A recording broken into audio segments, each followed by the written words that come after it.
नमस्कार, मैं doctor DS Chauhan. इस वीडियो में आपका हार्दिक स्वागत है। इस वीडियो में हम भारत में अब तक हुए सड़क विकास के विभिन्न पहलुओं पर गौर करेंगे। तो आप ध्यान से इस वीडियो को देखिए। किसी व्यक्ति या वस्तु को एक स्थान से दूसरे स्थान पर लाने ले जाने के लिए जो संपूर्ण प्रक्रिया अपनाई जाती है उसको हम परिवहन कहते हैं। अगर हम मोड्स ऑफ परिवहन या ट्रांसपोर्टेशन के साधनों की बात करें तो कई तरह के साधन होते हैं, जिसमें हम स्थल परिवहन में सड़क और रेलें दोनों का जिक्र करते हैं। रेलें भारी चीजों को लंबी दूरी तक ले जाने के लिए सबसे अच्छी मानी जाती है। वायु परिवहन में हवाई जहाज है जो बहुत ही महंगा है लेकिन तीव्र द्रुत गति का साधन माना जाता है। जल परिवहन भी एक अच्छा परिवहन का साधन है जिसमें कॉस्ट काफी कम आती है, लेकिन ये हर जगह विकसित नहीं हो सकता, या तो समुद्र या फिर बड़ी नदियों में ही बन सकता है। अगला एक पाइप परिवहन का भी विकास वर्तमान में हुआ है, जिसमें हम तरल और गैसीय चीजों को एक स्थान से दूसरे स्थान पर ले जा सकते हैं आसानी से। रोपवे भी एक परिवहन का साधन है, लेकिन ये ना तो लंबी दूरी के लिए है और न ही भारी चीजों के लिए है।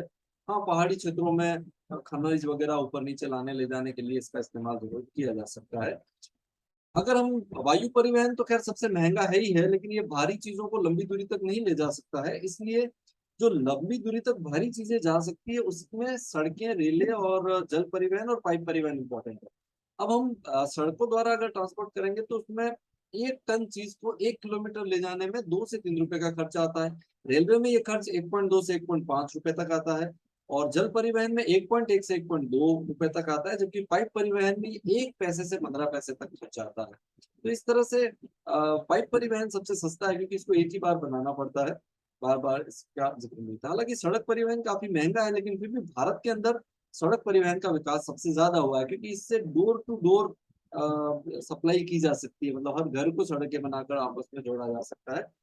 भारत सरकार भारत के अंदर जितना भी सड़क परिवहन हो रहा है उसकी इंपॉर्टेंस इस बात से समझ सकते हैं कि टोटल पैसेंजर ट्रैफिक का 87% और फ्लाइट ट्रैफिक यानी कि सामान ट्रैफिक का 60% सड़कों के द्वारा ही ढोया जाता है। तो इससे हम अंदाजा लगा सकते हैं ये भारत में कितना इंपॉर्टेंट है, और इसीलिए भारत सरकार ने पूरा एक मंत्रालय बनाया जिसको ministry of road transport and highway कहते हैं, ताकि इनका आसानी से विकास कर सके। अगर हम भारत में इसके विकास के इतिहास पर जाएंगे तो ऐसे तथ्य मिलते हैं कि भारत में एक इम्पोर्टेंट सड़क चिटगांव, जो कि अभी वर्तमान में बांग्लादेश के अंदर है, वहां से कोलकाता, दिल्ली, लाहौर, इस्लामाबाद होते हुए काबुल तक बनाई गई थी मौर्य साम्राज्य के अंदर। ये ईसा से 3री सदी पहले की बात है। 3rd BC में लगभग 2700 किलोमीटर लंबी सड़क थी। इसको चिटगांव काबुल रोड भी कहते हैं। और उस समय मौर्य साम्राज्य का जो साम्राज्य था वो काफी बड़ा था। बांग्लादेश तो इस पे बांग्लादेश से लेकर ठेठ अफगानिस्तान तक फैला हुआ था। तो इस पूरे साम्राज्य को जोड़ने के लिए सड़क बनाई गई थी। इसी तरह से दूसरा रिमार्केबल जो हमारा रोड डेवलपमेंट का काम है उसको हम GT रोड के नाम से जानते हैं, ग्रांड ट्रक रोड इसको कहते हैं। इसका निर्माण 1540 से 45 के बीच शेरशाह सूरी ने करवाया था। ये पाकिस्तान में पेशावर, लाहौर होते हुए दिल्ली और कोलकाता को आपस में जोड़ता है। ये स्थान वर्तमान में पाकिस्तान में चले गए। 2300 किलोमीटर लंबी ये सड़क थी। इसको हम ऐसा भी कहते हैं कि सिंधु वैली से सोनार वैली को जोड़ने वाली ये सड़क थी। ये सारा ऐतिहासिक डेवलपमेंट जो प्राचीन समय में हुआ वो था। इसके बाद छुटपुट काम होते रहे होंगे, लेकिन उसके बाद अंग्रेजों के आने के बाद भारत में फिर से सड़कों का विकास का थोड़ा हुआ, क्योंकि अंग्रेजों को भारत के रिसोर्सेज लूट कर इंग्लैंड भेजने थे, तो उसके लिए सड़कों की आवश्यकता थी उनको, तो उन्होंने इसका विकास किया। इसमें एक रिमार्केबल काम 1927 में हुआ, जब सड़कों के विकास के लिए रोड डेवलपमेंट कमेटी बनाई गई, जिसके चेयरमैन MR जयकर थे। इस कमेटी को कहा गया कि इस बात पर डिस्कस करें कि भारत में सड़कों का कंस्ट्रक्शन, मेंटेनेंस और डेवलपमेंट किस तरह से हो। इस समिति के सिफारिशों के आधार पर 1930 में फर्स्ट रोड कॉन्फ्रेंस का आयोजन किया गया। साथ ही 1934 में इंडियन रोड कांग्रेस की स्थापना की गई। इसका हेडक्वार्टर नई दिल्ली में है। और सर केनेथ मिशेल इसके चेयरमैन बने, और बाद में वो 1939 से 1943 तक इसके प्रेसिडेंट भी बने। और इसीलिए इनको, सर केनेथ मिशेल को, father of Indian road Congress कहा जाता है। बेसिक बात यह है कि उस समय में भारत में रोड संबंधी जितने भी काम हुए थे, हर एक कमेटी के अंदर ये थे, और इनका बहुत बड़ा रोल उसमें माना जाता है। तो इस वजह से इनको father of Indian road Congress कहते हैं। ये इंडियन रोड कांग्रेस जो है वो वर्तमान में भी रोड इंजीनियरिंग के लिए भारत में सबसे अपेक्स बॉडी है, सबसे बड़ी संस्था मानी जाती है। अब ये 1939 से 43 तक इस इंडियन रोड कांग्रेस के प्रेसिडेंट थे। तो इन्होंने भारत में सड़कों के विकास के लिए योजनाएं बनाई। उन योजनाओं में सबसे इंपॉर्टेंट थी इंडियन रोड कांग्रेस का एक कॉन्फ्रेंस हुआ नागपुर में, तो वहां जो प्लान बना उसको हम कहते हैं नागपुर रोड डेवलपमेंट प्लान। ये प्लान 20 सालों के लिए बनाया गया 1943 से 63 तक, और इसमें स्टार और ग्रिड पैटर्न को सड़कों के डेवलपमेंट के लिए अपनाया गया, और इसमें 2 लाख किलोमीटर लंबी सड़कें बनाने का लक्ष्य रखा, साथ ही 100 स्क्वायर किलोमीटर में 16 किलोमीटर लंबी सड़कें बनाने का लक्ष्य रखा। इस प्लान के खत्म होने से पहले एक दूसरा प्लान बनाया गया जिसको हम बॉम्बे रोड डेवलपमेंट प्लान कहते हैं। ये 1961 से 81 तक 20 सालों के लिए बनाया गया, और इसमें लक्ष्य 10 लाख किलोमीटर और 32 किलोमीटर सड़कें पर 100 स्क्वायर किलोमीटर में। तीसरा प्लान बनाया लखनऊ रोड डेवलपमेंट प्लान, ये भी 20 सालों के लिए 1981 से 2001 तक बनाया गया, और इसमें रेक्टेंगुलर और ब्लॉक पैटर्न अपनाया गया। 12 लाख किलोमीटर लंबी सड़कें और 82 किलोमीटर लंबी सड़कें पर 100 स्क्वायर किलोमीटर में लक्ष्य रखा गया। ये जो स्टार एंड ग्रिड पैटर्न है वो इस तरह का होता है। अगर सड़कों का विकास इस तरह से किया जाए तो उसको हम स्टार और ग्रिड पैटर्न कहते हैं, इस तरह से किया जाए तो उसको हम रेक्टेंगुलर और ब्लैक पैटर्न कहते हैं, देखिए बीच में और सड़क के चारों तरफ बनाई जाती है। इस तरह के हम रेडियल स्टार या ब्लॉक डायग्राम भी कहते हैं, ब्लॉक रोड भी कहते हैं। इस तरह का जो पैटर्न अपनाया जाता है उसको रेडियल और स्टार पैटर्न कहते हैं, और इसको हेक्सागोनल पैटर्न कहते हैं। 2001 में जो लखनऊ प्लान है वो खत्म हुआ, लेकिन उससे पहले 2000 के अंदर भारत सरकार ने एक और नई योजना बनाई जिसमें अटल बिहारी वाजपेयी प्रधानमंत्री थे। प्रधानमंत्री ग्राम सड़क योजना 2000 में लॉन्च की गई। इसमें लक्ष्य रखा गया कि सन 2001 की जनगणना के अनुसार अगर मैदानी हिस्से में किसी गांव की जनसंख्या 500 है तो उसको सड़क से जोड़ दिया जाए, पहाड़ी और मरुस्थलीय क्षेत्रों में अगर किसी गांव की जनसंख्या 250 है तो उसको भी सड़क से जोड़ दिया जाए। यानी कि सारे लगभग तमाम गांवों को मुख्य सड़कों से जोड़ने के लिए योजना बनाई गई, और अब तक इसमें 7,15,000 किलोमीटर लंबी सड़कें बन चुकी है, और लगभग ये योजना जो है वो पूरा अपना उद्देश्य हासिल कर चुकी है, अपना लक्ष्य हासिल कर चुकी है। इसी के साथ भारत के कई सारे और नियम कानून भी बनते रहे इसी दौर में, जैसे 1950 में रोड ट्रांसपोर्टेशन कॉर्पोरेशन एक्ट बनाया। इसी के साथ पहली पंचवर्षीय योजना लागू हुई 1951 में। तो 1951 से 56 तक इस योजना में भारत की जो सड़कें थी उसको 4 भागों में बांट लिया, national highway, state highway, district road और विलेज रोड। इसके बाद भारत की जितनी भी पंचवर्षीय योजनाएं बनी उन सारी पंचवर्षीय योजनाओं में इसके विकास पर काम किया गया। The national highways act 1956, motor vehicle act 1988, the national highway authority of India act 1988, central motor vehicle rules 1989, the Central Road and Infrastructure Fund Act 2000, the Control of National Highway Land and Traffic Act 2002 में, national road safety policy मार्च 2010 में, carries by road act 2007, हालांकि ये लागू 2011 में हुआ, carries by road rules ये भी मार्च 2011 में। तो इस तरह कई सारे कानून नियम एक्ट वगैरह बनाए गए जिससे भारत में सड़कों का विकास किया जा सके। आप लोगों ने कभी नेशनल हाईवे पर सफर के दौरान इस तरह का सड़कों पे लिखा देखा होगा, भारतीय राष्ट्रीय राजमार्ग प्राधिकरण, इस तरह का लोगो भी देखा होगा। तो भारत सरकार ने, भारत की जो संसद है उसने 1988 में एक एक्ट पास किया जो मिनिस्ट्री ऑफ रोड ट्रांसपोर्ट और हाईवेज के अधीन national highway authority of India का गठन किया गया। 1995 में ये ऑपरेशनल हो गया, इसने काम करना शुरू कर दिया, इसका हेडक्वार्टर दिल्ली में। अब भारत के अंदर जितने भी नेशनल हाईवे हैं उनके विकास की जिम्मेदारी इसी की है। अब वर्तमान में इसकी क्या स्थिति है भारत के अंदर देखिए, अगर हम भारत सरकार के जो मार्च 2019 के आंकड़े हैं उसके हिसाब से देखें तो भारत में 1,32,500 किलोमीटर लंबे नेशनल हाईवे हैं टोटल। इसमें से सबसे ज्यादा लंबाई महाराष्ट्र राज्य के अंदर है 17,757 किलोमीटर, 13.4% भारत के कुल नेशनल हाईवे का इसी राज्य में है। इस मामले में सेकंड पोजीशन पर है उत्तर प्रदेश, थर्ड पोजीशन पर राजस्थान है। ये 3 ऐसे स्टेट है भारत के जिसमें नेशनल हाईवे की संख्या की लंबाई जो है वो 10,000 किलोमीटर से ज्यादा है। चौथे नंबर पर इसमें मध्य प्रदेश है। सबसे कम नेशनल हाईवे है गोवा के अंदर 293 किलोमीटर टोटल लंबाई है उनकी। सिक्किम इसमें सेकंड पोजीशन पर है 463, और त्रिपुरा इसमें थर्ड पोजीशन पर है 854। ये ऐसे स्टेट है जहां 1,000 किलोमीटर से भी कम नेशनल हाईवे की लंबाई है, क्योंकि छोटे छोटे इनके पास ज्यादा एरिया नहीं है, और इनके पास एरिया बहुत बड़ा है इस वजह से ये, और पॉपुलेशन भी ज्यादा है। तो ये जो नेशनल हाईवे अथॉरिटी है उसका नेशनल हाईवे विकास का काम। एक और संस्था भारत सरकार की जिसको हम बॉर्डर रोड ऑर्गेनाइजेशन कहते हैं, बीआरओ की स्थापना 1960 में हुई थी, नई दिल्ली इसका हेडक्वार्टर है, और इसका मुख्य उद्देश्य था सीमावर्ती क्षेत्रों में सैनिक उद्देश्य के लिए सड़कों का निर्माण करना, साथ ही हमारे जो मित्र पड़ोसी देश है उनसे हम भारत का कनेक्शन बनाए रखने के लिए सड़कों का निर्माण करना। 2021 तक इन्होंने 60 किलोमीटर लंबी सड़कों का विकास कर लिया है। 445 पुल बनाए हैं और इस बॉर्डर एरिया में आने जाने के लिए, मिलिट्री के आने जाने के लिए मुख्यतः। और वो उन सारे ब्रिज की लंबाई लगभग 60 किलोमीटर है। साथ ही उन्होंने 19 एयरफील्ड्स भी सामरिक महत्व के स्थानों पर विकसित किए हैं। इसका एक वर्ल्ड सबसे बड़ा अचीवमेंट रहा, वर्ल्ड हाईएस्ट मोटरेबल रोड बनाई जो 5,800 मीटर ऊंची है।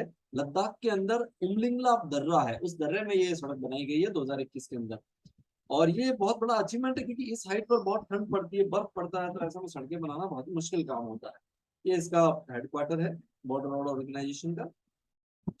यस, इस तरह की व्यवस्था आप लोगों ने हाईवेज पर अक्सर देखी होगी। एक्चुअली क्या हुआ, इस 1960 के अंदर भारत सरकार ने अपनी जो इकोनॉमी है उसमें लिबरलाइजेशन, उदारीकरण की नीति अपना ली, जिसमें प्राइवेट सेक्टर भी काम कर सकता है। तो वहाँ एक एक पॉलिसी अपनाएगी जिसको हम बिल्ड ऑपरेट एंड ट्रांसफर यानी कि बुट पॉलिसी कहते हैं उसको। उसमें क्या किया गया, चाहे सीवेज की बात हो, हाईवेज, पोर्ट्स की बात हो, रेलवेज की बात हो, तो प्राइवेट कंपनियां इन सब का निर्माण करती है या इनको उनको अच्छा बनाती है। फिर उसके ऊपर गुजरने वाले जितने भी व्हीकल्स हैं उनसे कुछ टोकन मनी लेके अपना जो खर्च उसमें आया है उसको पूरा कर लेती है। भारत सरकार इसको कुछ समय के लिए उस कंपनी को सौंपती है। टाइम पूरा होने के बाद में वो जो रोड या जो भी इंफ्रास्ट्रक्चर बना है वो वापस सरकार को ट्रांसफर कर दिया जाता है, इसलिए इसको built operate and transfer policy कहते हैं। तो भारत में वर्तमान के अंदर जो टोल टैक्स लिए जाते हैं सड़कों पे वो सारे इसी पॉलिसी के तहत लिए जाते हैं। यस, एक बहुत ही महत्वपूर्ण योजना जो अटल बिहारी वाजपेयी के शासनकाल में फिर से आई, नेशनल हाईवे डेवलपमेंट प्रोजेक्ट। और उस प्रोजेक्ट के तहत 1988 में ये प्रोजेक्ट आया था। और इस प्रोजेक्ट के तहत एक योजना बनाई जिसका नाम था गोल्डन क्वाड्रिलेटरल या स्वर्णिम चतुर्भुज योजना कहते हैं हम। 2001 में इसे लॉन्च किया गया। भारत के 4 प्रमुख महानगर दिल्ली, मुंबई, चेन्नई और कोलकाता को 4 लेन या 6 लेन की सड़कें बनाकर आपस में जोड़ देने का ये पूरी एक योजना थी, जो 13 राज्यों से होकर ये सड़क पूरी गुजरती है। इसका जो टोटल लंबाई है वो 5,846 किलोमीटर है। इसमें से दिल्ली मुंबई वाला जो पोर्शन है वो 1,419 किलोमीटर है। मुंबई चेन्नई वाला जो पोर्शन है वो 1,290 यानी कि सबसे छोटा पोर्शन है इसका। देन कोलकाता और चेन्नई वाला जो पोर्शन है वो 1,684 किलोमीटर लंबा, सबसे लंबा है। और कोलकाता दिल्ली वाला पोर्शन फिर 1,453 किलोमीटर लंबा है। तो इस तरह से चारों महानगरों को आपस में जोड़कर एक चतुर्भुज बनाया है। इसी के साथ हमने नॉर्थ साउथ कॉरिडोर का विकास किया जो श्रीनगर से लेके कन्याकुमारी तक उत्तरी भारत को दक्षिणी भारत से जोड़ने के लिए 4,076 किलोमीटर लंबी सड़क है। इसको NH44 कहते हैं। ये वर्तमान में सबसे लंबा NH भी है भारत का, जो इन सारे राज्यों से होकर ये सड़क गुजर जाती है। अगर हम ईस्ट वेस्ट कॉरिडोर की बात करेंगे तो असम में सिलचर से लेकर गुजरात में पोरबंदर तक ये एक और सड़क बनाई है जिसकी कुल लंबाई 3640 किलोमीटर है। इसको आजकल NH27 कहते हैं और ये इन सारे राज्यों से होकर गुजर जाती है। इस तरह से पूरा भारत पूर्व से पश्चिम तक, उत्तर से दक्षिण तक और चारों महानगर सबको आपस में जोड़ दिया गया है। तो इसको हम स्वर्णिम चतुर्भुज योजना, NH कॉरिडोर और ईस्ट वेस्ट कॉरिडोर। भारत सरकार की एक और वर्तमान में महत्वपूर्ण परियोजना है भारत माला प्रोजेक्ट, जो मिनिस्ट्री ऑफ रोड ट्रांसपोर्ट और हाईवे के द्वारा चलाई गई है। 2017 में इसको लॉन्च किया गया था। इसका जो मुख्य उद्देश्य है वो है ऐसी सारी सड़कों का विकास किया जाए जो भारत को बॉर्डर एरिया से कनेक्ट कर दे, जोड़ दे। साथ ही कोस्टल एरिया में जितने भी मेजर पोर्ट्स हैं, नॉन मेजर यानी कि छोटे बंदरगाह हैं, उनको मुख्य सड़कों से जोड़ दिया जाए। जो नेशनल कॉरिडोर्स बने हुए हैं उनकी एफिशिएंसी या उनकी कैपेसिटी को बढ़ा दिया जाए।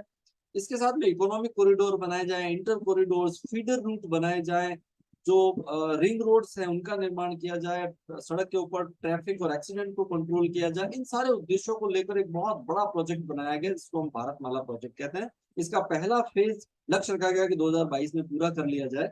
और इसमें लक्ष्य रखा गया था कि 18 किलोमीटर लंबी सड़कें रोज बनाई जाए। लेकिन अच्छी बात यह है कि 18 से ज्यादा हम 30 किलोमीटर सड़कें रोज वर्तमान में भारत के अंदर बना रहे हैं। इस पूरे प्रोजेक्ट को हम इस मैप से भी समझ सकते हैं। इस तरह की सड़कें सारी बनाई जानी है और उनको मुख्य सड़कों के साथ में जोड़ दिया जाना है। इसमें ये सारे कॉरिडोर, इकोनॉमिक कॉरिडोर देखिए 9,000 किलोमीटर लंबी सड़कें होगी, inter corridor, national corridor, efficiency improvement, border international connectivity, coastal और पोर्ट कनेक्टिविटी के लिए एक्सप्रेसवे कितने बनाने हैं। साथ ही जो NSDP के वर्तमान जो ऑनगोइंग प्रोजेक्ट है उन सबको मिला दें तो 34,800 किलोमीटर, मोटा मोटा हम 35,000 किलोमीटर लंबी सड़कें भी कह सकते हैं। ऐसा लक्ष्य इसके अंदर रखा गया है और ऐसा इसका लोगो है, आपने देखा हो। इसके नीचे लिखा रोड टू प्रॉस्पेरिटी यानी कि समृद्धि के लिए सड़क।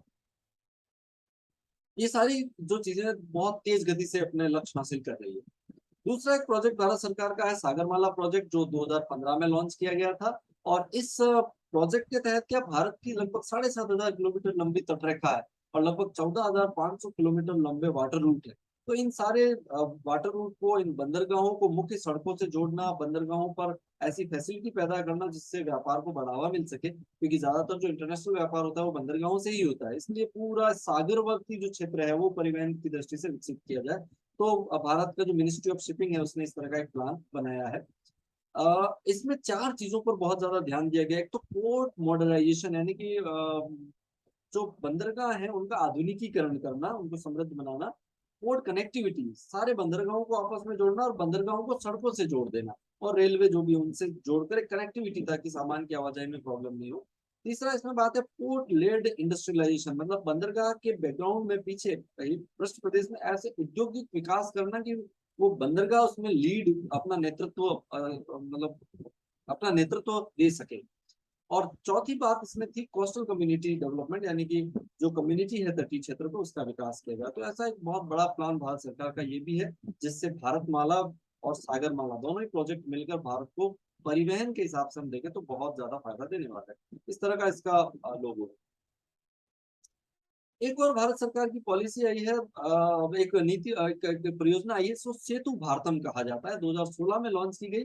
लगभग 50,000 करोड़ की इस परियोजना में मुख्य उद्देश्य ये रखा गया कि भारत के जितने भी नेशनल हाईवे हैं उन पर आवश्यकता अनुसार पुल बनाए जाए, साथ ही जितने रेलवे क्रॉसिंग है वहां भी ओवरब्रिज या अंडरब्रिज बना दिए जाए, ताकि नेशनल हाईवे पर बेरोक टोक हम यात्रा कर सकें। तो इस उद्देश्य के लिए सेतु भारतम बनाया गया है, और इसमें भारत वर्तमान में कई तरह के बांधों का निर्माण कर चुका है, पुल बना चुका है। इसका एक उदाहरण मैं आपके सामने रख रहा हूँ। यहाँ असम के अंदर एक पुल बनाया गया जिसकी इमेज आप देख रहे हैं, इसको धोला सदिया ब्रिज कहते हैं, या भूपेन हजारिका सेतु भी कहा जाता है। असम के तिनसुकिया डिस्ट्रिक्ट में है। ये भारत का सबसे लंबा सड़क पुल है जो किसी नदी पर बनाया गया, 9.15 किलोमीटर लंबा है। ब्रह्मपुत्र की सहायक लोहित नदी पर बनाया गया है, और ये असम और अरुणाचल प्रदेश को कनेक्ट करता है। इसका उद्घाटन 2017 में किया गया है।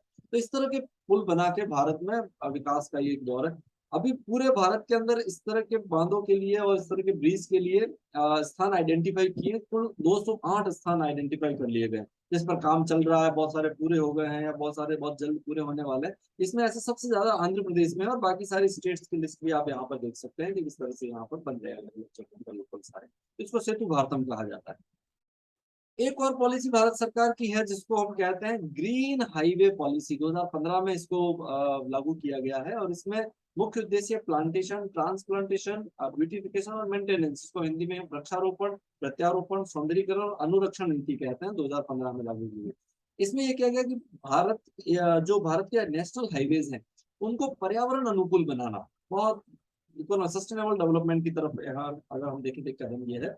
और इसमें ऐसा ऐसा किया गया है कि चाहे लोकल कम्युनिटी हो, किसान हो, प्राइवेट सेक्टर के लोग हो, एनजीओ हो, गवर्नमेंट इंस्टीट्यूट, सब मिलकर एक ग्रीन हाईवे बनाने का, मतलब बहुत ज्यादा उसके आसपास पेड़, उसके बीच में इस तरह का ग्रीन कॉरिडोर। ऐसा बनाने से क्या होता है, इधर और इधर चलने वाले व्हीकल्स की जो लाइट्स है वो भी एक दूसरे के ड्राइवर को डिस्टर्ब नहीं करती है, तो एक्सीडेंट होने के चांस भी बहुत कम हो जाते हैं।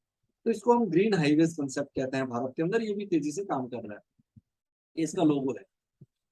ये रोड टनल है जिसको हम चेनानी नासिरी टनल कहते हैं। 2017 में इसको चालू कर दिया गया है। इसको श्यामा प्रसाद मुखर्जी टनल भी कहते हैं। 2019 में इसका नाम बदल दिया गया। ये भारत का सबसे लंबा रोड टनल है, जो जिसकी लंबाई 9.2 किलोमीटर है, और ये जम्मू और श्रीनगर को कनेक्ट करता है। आप इसको लोकेशन देखोगे तो भारत में यहाँ पर ये है, सबसे लंबी रोड टनल इसको कहते हैं भारत में। ये पूरी जो टेबल है इसमें 1950 51 से लेके 2016-17 तक भारत में सड़कों का जो विकास हुआ है उसको यहाँ पर इस टेबल में दिखाया गया है।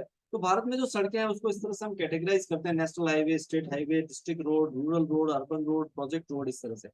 नेशनल हाईवे जो होते हैं वो भारत के विभिन्न राज्यों की राजधानियों, प्रमुख शहरों, प्रमुख नगरों, बंदरगाहों, इनको आपस में जोड़ते हैं। 1950-51 में इनकी लंबाई 19,811 किलोमीटर थी, जो कुल सड़कों का केवल 5% था। इसी तरह से 16-17 में इनकी लंबाई 1,14,158 किलोमीटर हो गई, और कुल सड़कों में इसका योगदान लगभग रोल लगभग 2% था। इसी तरह से स्टेट हाईवे का निर्माण जो है वो विभिन्न राज्यों की सरकारें करती है, और ये एक राज्य के विभिन्न स्थानों को आपस में जोड़ते हैं। डिस्ट्रिक्ट रोड ये एक जिले की विभिन्न सड़कों को विभिन्न स्थानों को आपस में जोड़ते हैं, जो महत्वपूर्ण स्थान होते हैं। रूरल रोड ये ग्रामीण जो गांव होते हैं उनको मुख्य सड़कों से जोड़ने का काम करते हैं। अर्बन रोड एक सिटी के अंदर जो विकास किया जाता है, और एक प्रोजेक्ट रोड होते हैं, जिससे जैसे उदाहरण के लिए हम बीआरओ की बात कर रहे थे, प्रोजेक्ट रोड है, वो भी इसी के अंदर इंक्लूड होते हैं। तो इस तरह से ये सारे टेबल आप ईयर दर ईयर देख सकते हैं, जिस भी साल के डेटा आपको चाहिए। मैं इसके बाद जो भारत सरकार के आंकड़े हैं उन पर थोड़ा जिक्र कर रहा हूँ। 2018-19 के जो लेटेस्ट आंकड़े हैं उसमें नेशनल हाईवे की भारत में कुल लंबाई 1,32,499 किलोमीटर है, और कुल सड़कों का ये 2.09% है। जबकि अगर हम टोटल ट्रांसपोर्टेशन की बात करें तो भारत का 40% ट्रांसपोर्टेशन इन्हीं सड़कों के द्वारा होता है। सबसे ज्यादा लंबाई इसमें महाराष्ट्र के अंदर है, उसके बाद उत्तर प्रदेश और राजस्थान में। स्टेट हाईवे 1,79,535 किलोमीटर है, ये लगभग 3% इनका कुल सड़कों में योगदान है, लेकिन जो ट्रांसपोर्टेशन है उसमें 30% योगदान है इनका। सबसे ज्यादा लंबाई स्टेट हाईवे भी महाराष्ट्र के अंदर ही है, लगभग 17.83%। उसके बाद कर्नाटक, गुजरात, राजस्थान और आंध्र प्रदेश का नंबर है। जो रूरल सड़कें हैं उनकी टोटल लंबाई 45,22,228 किलोमीटर है। लगभग ये सारी सड़कों का 71.4% हिस्सा कवर कर जाती है, और इसमें भी सबसे ज्यादा लंबी महाराष्ट्र के अंदर है, 11.7%। उसके बाद असम, बिहार, उत्तर प्रदेश, मध्य प्रदेश, इन राज्यों का नंबर आता है। भारत के अंदर वर्तमान में कुल 63,31,757 किलोमीटर लंबी सड़कें हैं। अगर हम विश्व के सिनेरियो के साथ इसको कंपेयर करें तो यूएसए दुनिया में 68 लाख किलोमीटर लंबी सड़कों के साथ टॉप पर है, इंडिया दूसरे नंबर पर है, चाइना तीसरे, ब्राजील चौथे और रसिया पांचवें नंबर पर है।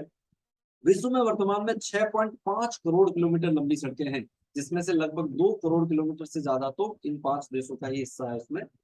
अगर हम रोड डेंसिटी की बात करेंगे तो भारत में अभी प्रति 100 kilometre square kilometre 100 square kilometre में 194 किलोमीटर लंबी सड़कें हैं, जबकि हम विश्व का औसत निकालेंगे तो केवल 47 ही। नेशनल हाईवे, स्टेट हाईवे के अलावा वर्तमान में एक और नया कंसेप्ट भारत के अंदर लागू किया गया है, जिसको हम कहते हैं एक्सप्रेस वे। कुछ एक्सप्रेस वे भारत में बना दिए गए, जैसे उदाहरण के लिए ये जो इमेज में आपको दिख रहा हूँ वो यमुना एक्सप्रेस वे की है।